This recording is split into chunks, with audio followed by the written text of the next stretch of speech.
Ngayon ay matutunghayan nyo ang aming paglilibot sa iba't ibang lugar dito sa ating bansa upang mangalap ng donasyon sa ating mga kababayang Pilipino. Ang aming pong layunin ay makaipon ng sapat na halaga upang maitulong din sa ibang taong mas lubos na nangangailangan.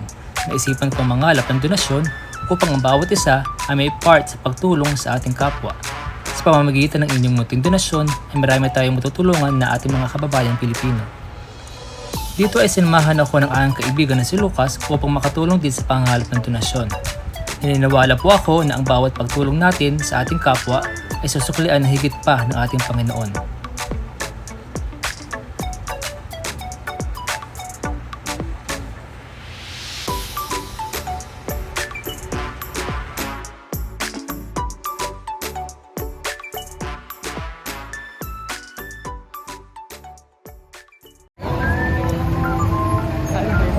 Salamat Thank you.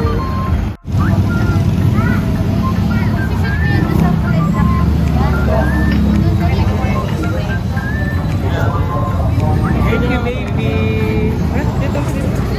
Dito. Yan. Wow, very good. Thank you. God bless. God bless.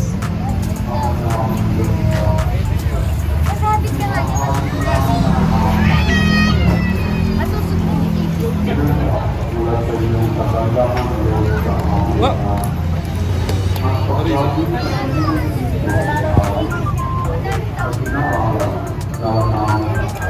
Bilang tagapagtulong ng mental mong galang sa pamamagitan ni Yesu Cristo, kasama ng Espiritu Santo, magpapawalang hanggan.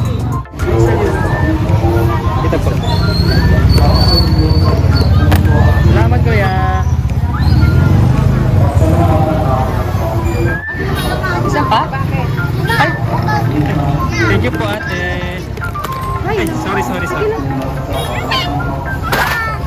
Put it in. Diyan. Baby. Thank you po.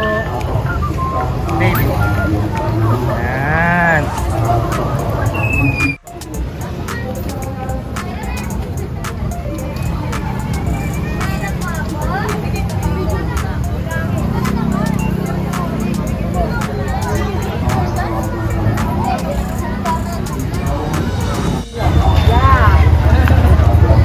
Thank you, Nay.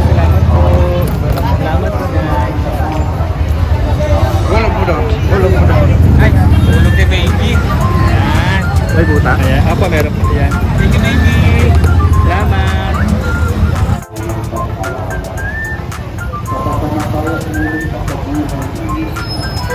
Thank you, baby.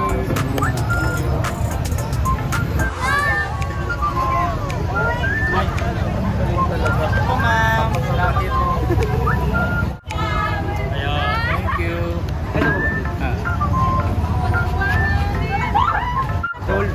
Tulungan sa pag-asenso. Ay, thank you, baby. Thank you. Bye-bye.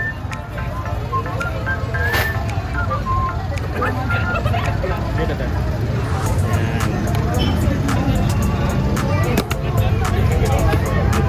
Thank you po.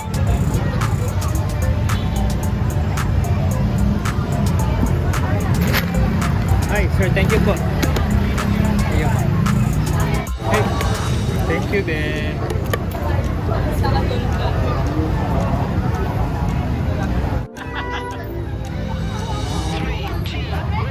Thank you, Ben. Salamat.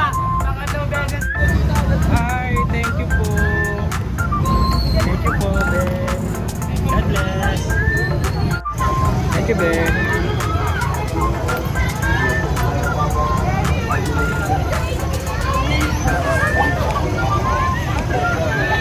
Thank you, Ben.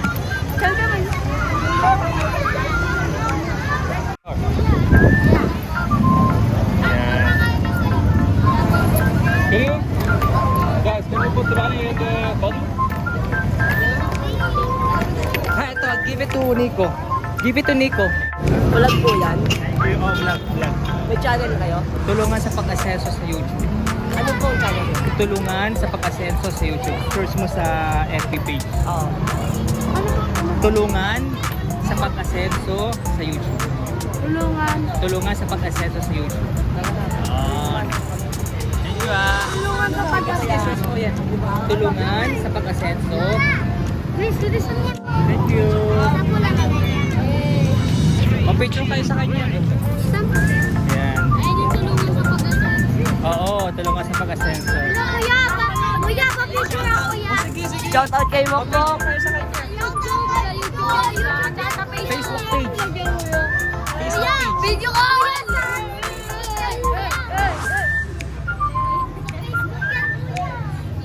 Facebook, kuya. Oo. Sa Facebook ko lang. Ako may phone kayo. Ano po ako? Ano na? Thank you. Salamat.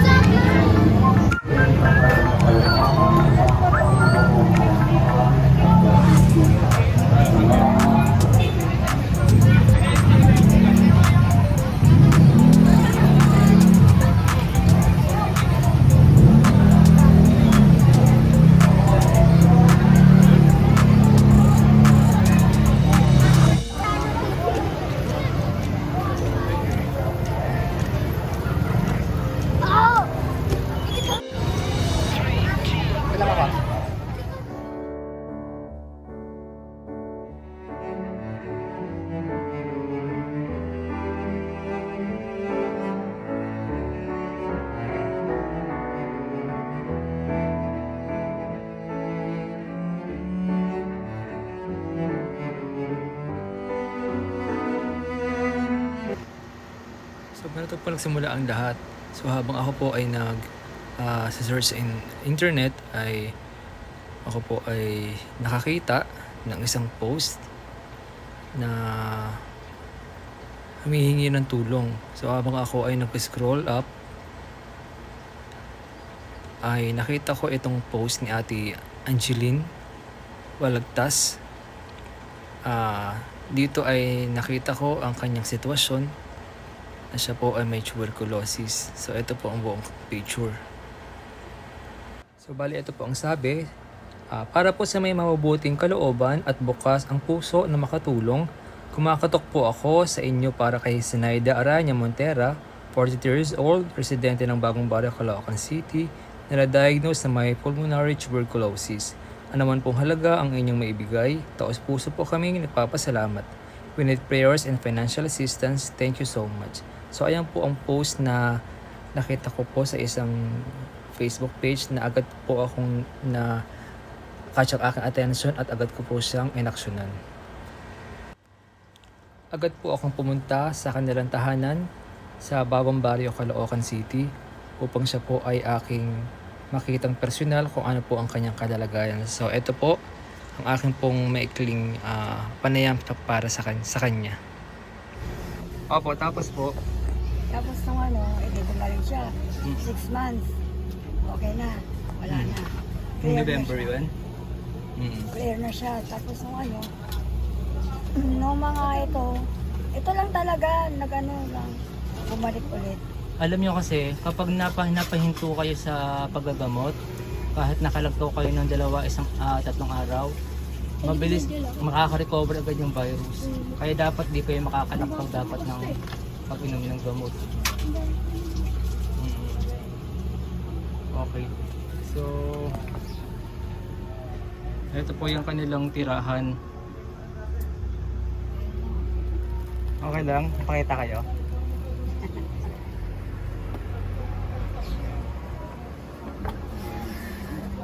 So, ilang araw ba kayo umiinom?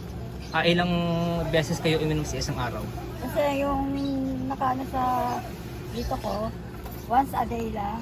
Once a day lang. Oo. Yung Kasi- malaking tablet na yun. Hindi pwede 2, 3, baka ma-overcome ako. Oo. Sabi.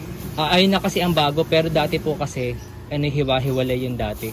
Ngayon na kasi isang tableta na lang siya. Oo.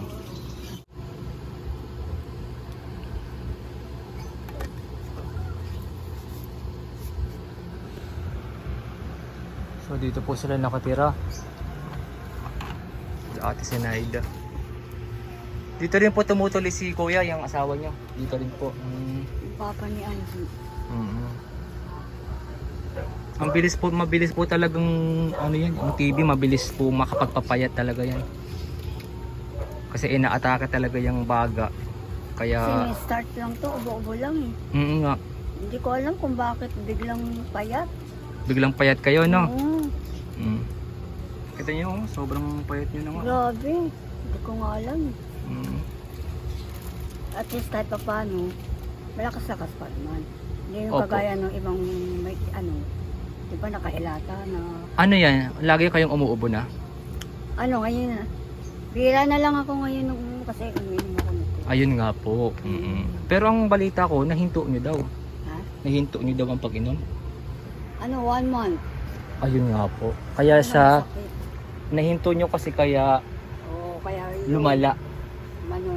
parang nag-double siya. Kasi pag hininto nyo po, makaka-recover yung virus. Lalo siyang lalakas. Ngayon po, wag nyo na pong ihinto yung gamot ninyo.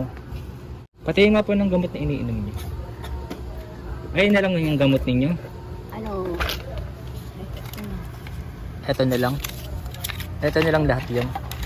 ito naman. Bali, ano pa yan, isang buwan pa yan. Isang buwan pa to. Opo, Ito. kasi bilang kasi yun. Tapos pag naubos na yan, Another ulit. saan ka uli pupunta para makakuha ka niya? Sa ano, hindi ko alam kayo nanay ko eh. Si nanay mo kumukuha. Si nanay ang bumibili. Binibili niya. Opo, binibili. Oo nga po, mas magandang bumili na lang kayo kaysa makipumila pa kayo. Pipila kasi. Matagal. Tagal lang, tagal. Matagal talaga. So ayan po ha. Bali kami rin po ay meron din sorpresa sa inyo. Baka isang araw pumunta kami dito, pero kailangan muna magpalakas muna kayo para mapaghandaan niyo yung sorpresa namin sa inyo. Ilan po lahat ang anak ninyo? Ano yan, 5. 5 sila.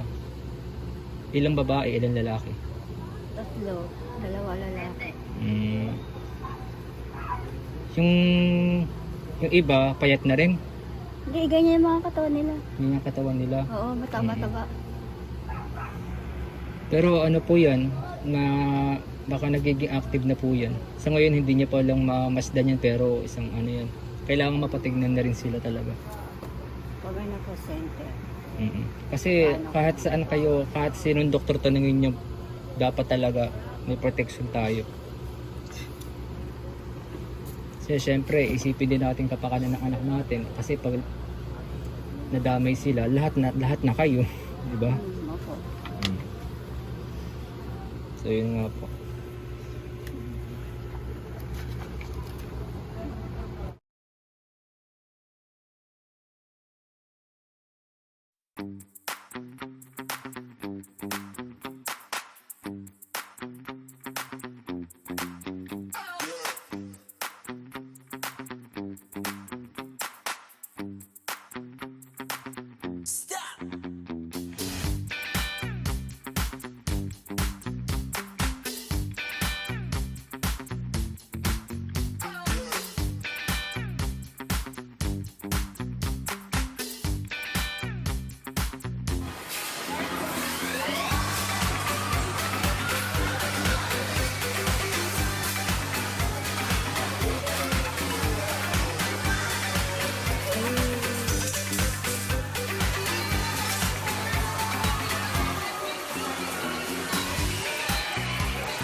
By the way, ngayong pong araw ay mag-grocery na po kami para po ay sa ating pong chosen sa charity. Ngayon po ang una na bibili natin yung kung kanyang mga pangangailangan sa bahay, mga pagkain, damit, at iba pa. Samahan niyo po kami.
Saan dala niyan, kuya? Saan diretso?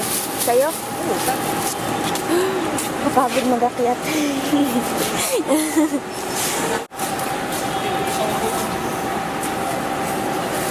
Wala na akong maupan, ha? Ano po kami?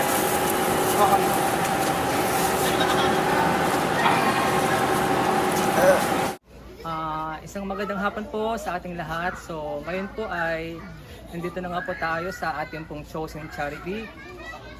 Natapos nga po yung ating pong paghingi ng mga donasyon.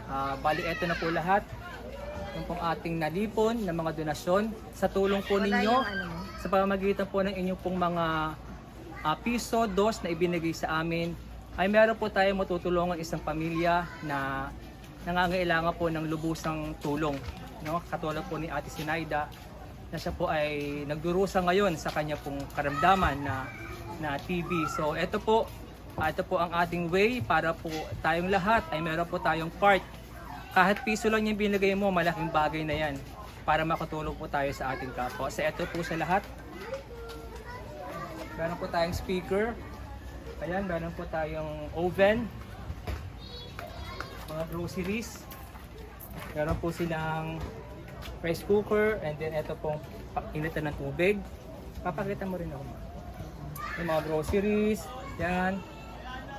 Mga canned goods. Yan lahat. At meron din po tayong single tub washing machine. So ang lahat po ng ito ay handog po natin kay Ate Sinaida at sa kanya pong buong pamilya. So ngayon po ay nandito tayo sa Bagong Barrio, Caloocan, dito po sa Katarungan. Sa barangay, anong barangay po ito? Dito po sa barangay 153. So unfortunately po, si Ate Sinaida po ay wala po siya dito ngayon. Kaya po ang tatanggap po ng mga ito ay yung pong kanyang asawa in behalf ng kanya pong asawang si Ate Sinaida at yung pong kanyang mga anak. So ito po lahat ay nagkakahalaga ng 16,000. So yun po ang ating pong ipagkakalob kay Ate Sinaida. So samahan niyo po kami at isusurpresa po natin ang kanilang pamilya dito po sa ating regalo sa kanila.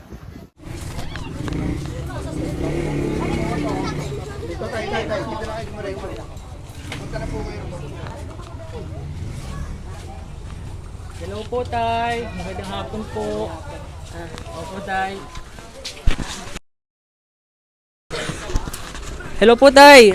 Bali, kayo po yung asawa ni Ate Sinaida? Opo. Okay lang po, alisin po natin yung ano natin. Okay. So, ngayon po ay si Ate Zenaida po ay nasa hospital. Dito ang kuha. Nasa hospital po siya ngayon. Bali, ano sir, ano po yung, bakit po siya nagkaganon? Onting briefing lang po, onting kwento lang po about po sa kanya. Kasi una-una ho, sa ubo lang po yun eh. Kailan po nag-start? Nag-start po nung parting November po. Kaso, ayun, kauubo ho ng kauubo, parang nagkaano siya eh. Yung lumala po yung niya, yung dibdib niya. Pero dati, ano pong trabaho niya dati? Nagko-convert po ako ng sasakyan. Si Ate Zenaida rin po? Hindi, ako. Pero ano pong trabaho ni Ate Zenaida dati? Ano po sa housewife lang siya? Sa bahay lang. Okay. So, nung November, nagsimula yung kanyang sakit, last year lang. Okay. So, tapos sabi niya, nakapag-inom daw po siya ng gamot. Ilang buwan? Bali, alam po yung ininom niyang gamot eh. Bali, 3 linggo lang ho eh. Kaso, hindi na ako nagtuloy-tuloy. Bakit po? Ano pong dahilan? Ba't di po siya nagtuloy-tuloy ng pag-inom ng gamot? Una-una po, yung hindi niya yung mga gamot, malalaki daw. Kaya hindi niya malunok. Pero meron naman pong pambili ng gamot. Meron naman po, kahit paano po. Kahit na konti lang din. Kasi kapag ganyan po talagang kaso, dapat yan 6 months po yung tuloy-tuloy. Hindi pwedeng malalaktawan kahit isang araw lang. Kasi makaka-recover po yung karamdaman natin. So pakilala niyo po sir, sarili niyo sir. Ako po si Ernesto Mortera. Nakatira po dito sa Barangay 153, Laguna Street. Yan po sa Ilang taon na po kayo? 59 na po. 59 na siya. So kasama niyo po ngayon yung inyong mga anak. Yung dalawa po nasa ospital eh. Nasa ospital yung dalawa. Nagbabantay ka Ate Zenaida sa ospital. So kagabi pa lang po siya na-admit, no? Anong date kahapon? Hindi ko rin po alam kung anong date po yung Anong date kahapon is February 21 ata. February 21. So ito nga sir, no? Bali, nakita po kasi namin yung post ni Ate Angeline, no? So sa isang Facebook page. So ngayon nga po kami po ay mga vlogger, kami po ay tumutulong sa mga tao pong nangangailangan, may mga sakit. So ang ginawa po namin, kami po ay nangalap ng donasyon sa pamamagitan po ng paghingi ng tulong sa ating po mga kababayan Pilipino. Pali ito po tay, ang lahat po ng ito, pakita mo. Ang lahat po ng ayan tay, balik sa akin. Ang lahat po ng yan tay ay galing po sa donasyon ng taong bayan, no? So ito po lahat tay. Ito po ang lahat ng matatanggap po ninyo ngayong araw. So masaya po ba kayo? So pwede niyo pwede niyo i-check tay. I-check niyo po yung inyong regalo. Mga anak, interviewin natin. Ay, ikaw te, ano pangalan mo te? Pangalan mo daw. Bakit? Ba't nahihiya? Ito oh. Yun sa inyo na nahihiya siya. Nahihiya po siya. Oo. So ngayon tay, bali umabsent ka sa trabaho. Umabsent po kayo sa trabaho. So tara po dito. So bali ito po ay meron po kayong rice cooker, no? Meron kayong oven, speaker. Meron po ba kayong speaker sa bahay? Meron din po. Ito po, inita, meron din naman. So ito po, siguro matatagal to ng 1 buwan sa inyo. Baka hindi lang po 1 buwan. Baka hindi lang 1 buwan. So ano po nararamdaman nyo ngayon tay? Ano po masabi nyo? Masaya po. Maraming salamat po sa mga nagbigay po ng tulong sa inyo. Lahat-lahat po. Sana po pagpalain po tayo ng buong may kapal. Sa lahat po na nag-donate. Opo. Yan lang po. So, bali, ang pangalan po ng channel namin is Tulungan sa Pag-asenso sa YouTube. So, doon po ay namibigay po talaga tayo ng financial assistance at ng mga ganitong groceries para makatulong pa. So, marami po tayong gagawing pagtulong. So, asahan nyo po na subaybayan nyo na po itong channel namin dahil marami po tayong mga pamilya no, tutulungan na bibigyan po natin ng ganitong klase ng papremyo or gift package sa kanila. So, congratulations tayo ulit sa inyo pong natanggap na pagpapala, no? So maraming salamat po uli sa mga taong nag-donate, no? Yung mga nag-donate ng piso, kahit piso lang yan, 2, 5 piso, napakalaking tulong na po yan. ang gusto ko po kasing mangyari, pati po yung mga tao, hindi po mismo galing sa bulsa ko. Kasi ibang vlogger talagang galing lang sa bulsa nila. So dito, ang ginawa ko, pati yung mga taong bayan, binigyan ko sila ng part kahit papaano para bumalik din sa kanila yung pagpapala. Kasi 'di ba, kapag nagbigay tayo sa isang tao, nagtatanim tayo ng kabutihan. So aani rin tayo ng kabutihan sa kanila. So ganun po ang aking paniniwala. Kaya po tayo nangihingi sa mga tao para mayroon din po silang part ng pagtulong. So muli tayo, congratulations po uli at marami pong salamat. Maraming salamat. Yan ko na mo lang ulit.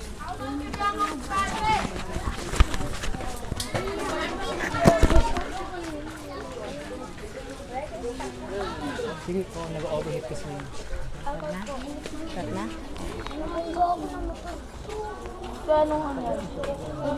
Sige, okay. Ito na lang. Yan, tulungan mo na sa pesa natin.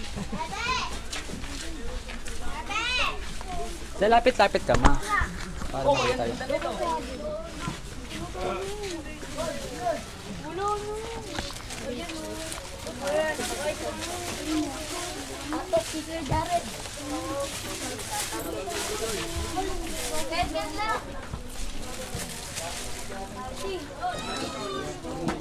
Isang karton tayo para sa mga dilata sa palaman.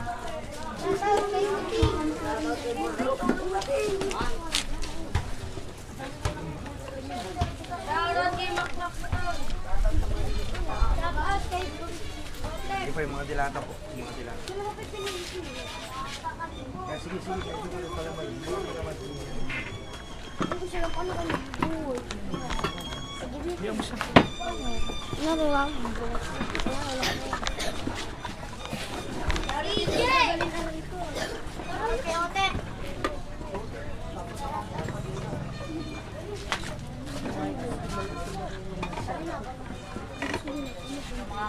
Ay, yung mga suka tayo, lagyan nyo na rin dito.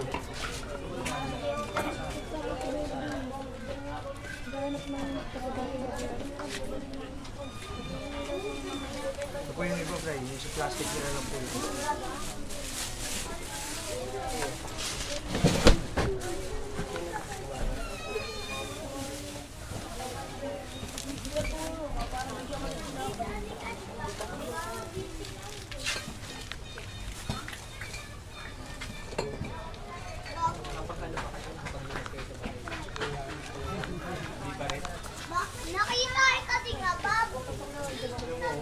Kita ya, kayak sini.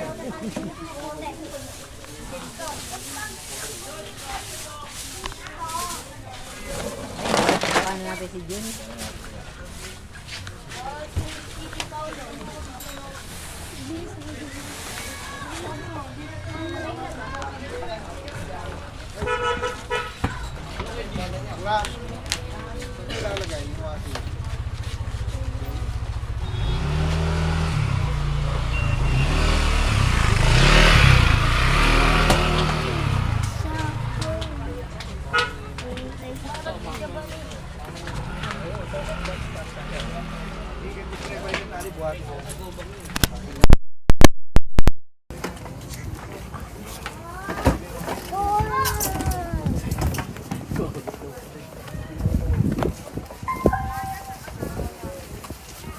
Ako na? Ako na.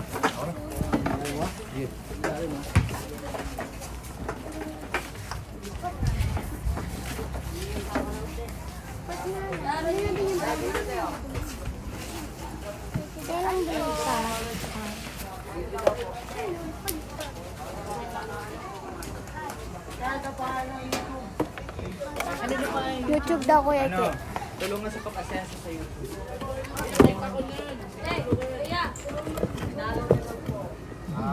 Ito ba i-upload?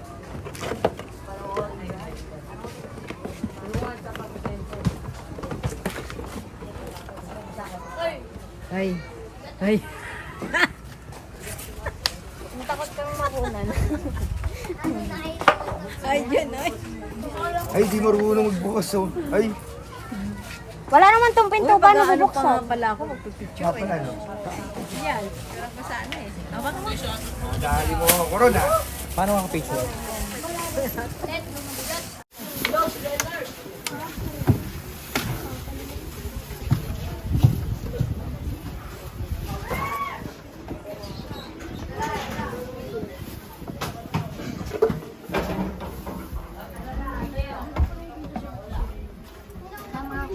Sige. Ayun. Hindi na kasya. Hindi na kasya. Dapat naglinis muna kayo para ano.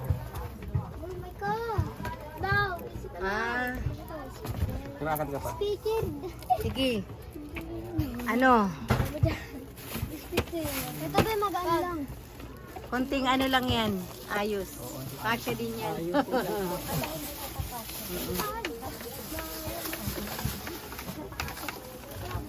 May ayos lang kasya yan. Oo, pag inayos na maluwag to. Oo. Di ba? Diyan nyo ilagay yung ano oh. Fasting.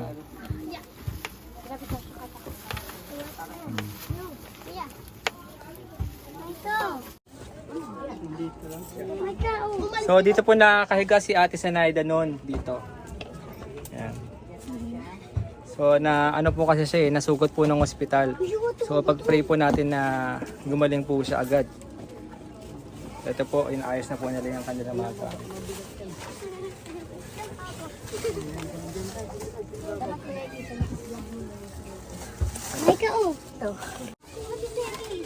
Oh, bali, okay na po sir. No, aalis na po kami. So, Salamat po. sana po nakatulong po sa inyo yan. Maraming salamat po talaga. Okay, salamat tatay. Bye-bye. Bye po.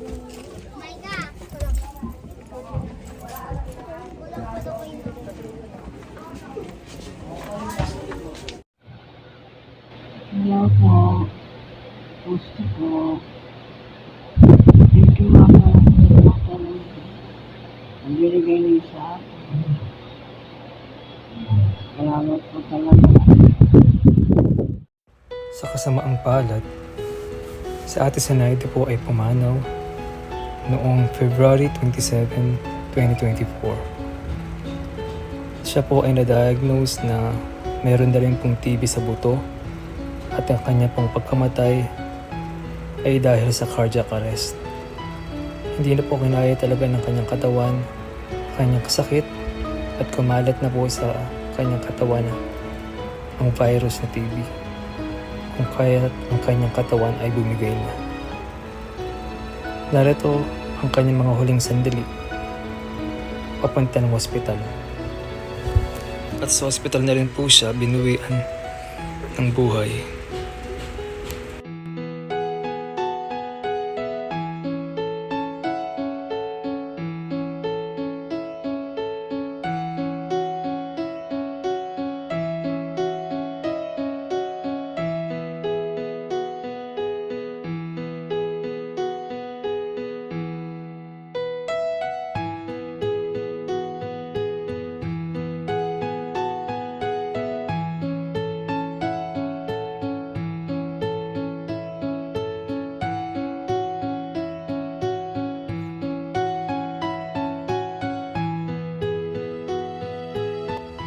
Ang sabi nga po sa Ecclesiastes 3 verse 1 to 2, "To everything there is a season, and a time to every purpose under the heaven, a time to be born, and a time to die." Kaya habang tayo'y nabubuhay pa dito sa ibabaw ng mundo, piliin na natin mas gumawa ng kabutihan, ang tumulong sa ating kapwa, dahil dito natin maipapakita ang ating tunay na paglilingkod sa Diyos. Lahat tayo ay mawawala sa mundong ibabaw. Kaya habang tayo nabubuhay, lagi tayong gumawa ng mabuti sa ating kapwa. At ang lahat ng mga bagay na ating ginagawa ng mabuti, yan ay nakakita ng ating Diyos. At tayo ay kanyang gagantimpalaan pagdating ng panahon. Bagamat wala ka na, Ate Sanaida, muli papasalamat kami sa iyo sa maikling panahon na ikaw ay aming nakasama. Kakapanghinayang nga lang dahil hindi mo na naabutan ng aming regalo, ang mga donasyon ng taong bayan para sa iyo. Ngunit ganun pa man, ay masaya kami kahit papaano dahil nakatulong kami sa iyong pamilya. Muli, kaming lahat ay nakikiramay sa iyong buong pamilya. May you rest in peace, Ate Sinaida.